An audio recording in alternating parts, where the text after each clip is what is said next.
Week 3 of Dana White's Contender series, we have a banger of a matchup. A couple of ladies that are very talented strikers in the strawweight division. We have Josefine Knutsson taking on Isis Verbeek.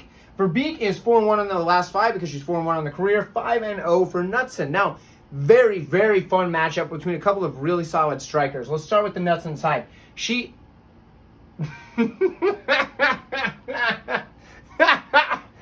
Oh, Jesus. I'm going to leave that in. That was funny. Okay, we're going to start over there. Anyway, she's a solid striker. Oh, geez. She's a solid striker with forward pressure. She's got good combinations, and she's often ending her strikes with her combinations with kicks. My gosh, I'm all out of sorts now. Anyway, so her combinations, she'll be throwing them. She'll throw that leg kick at the end or snap a head kick up top. But she often starts with the punches and then ends with the kick as her opponent's trying to back away. Because she's going to try to come with forward and she's going to try to win that exchange, take that ground on the cage. That's what she likes to do. Sometimes she does these weird hooks, though, that are kind of like this, where she... like that. I know that looks stupid, but she'll do that in an in-tight, in-the-pocket combination, and they leave her wide open. And I don't know why those are there, because she's a very accomplished kickboxer, but for whatever reason, sometimes she'll just start with these weird hooks like this and then go off into her combination, which looks better from there on.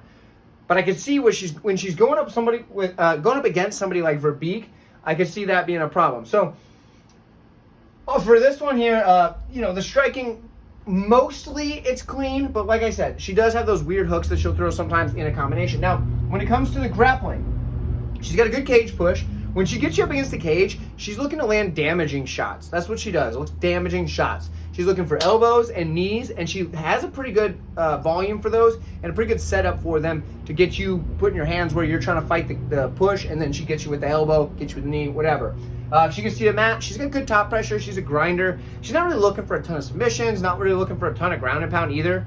A little bit, obviously just enough to keep the position, but she's really looking to grind you out, wear on you, and make you pay for being on the bottom, slow you down, and win minutes. So, on the Verbeek side, much different because she has some of the most beautiful striking I've seen in the women's strawweight division ever. She has fantastic striking. It looks wonderful. But there are some flaws. The striking, though, not one of them. She has fantastic striking. It works the body well. She's got nasty leg kicks, good teeps up the middle, using those long legs she has to keep her opponents at bay. She's got clean combinations, super clean combinations. You put this girl in a heavy bag and you're like, man, she's got to be one of the best strikers in the entire world of striking. Not even just MMA. She's very, very good with the combination. She's very clean, beautiful flying knee. I know it sounds like I'm just talking her up, but she's lightning quick. She's got all these abilities. She's a very, very good striker.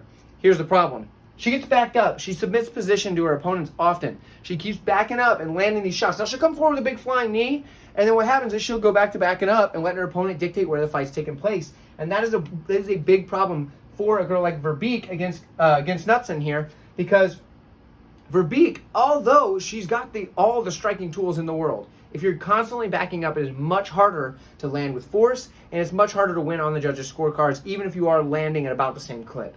Now, when it comes to the grappling, she has a solid clinch game. Her knees are lightning fast, absolutely lightning fast. However, if that clinch makes its way up to the cage, she does get held there. On the mat, she's not super well accomplished, okay? It's clearly a striking matchup for her, and she's hoping to keep it on the feet. Because of that, you have to go with Knutsson in this one. Now, I'm not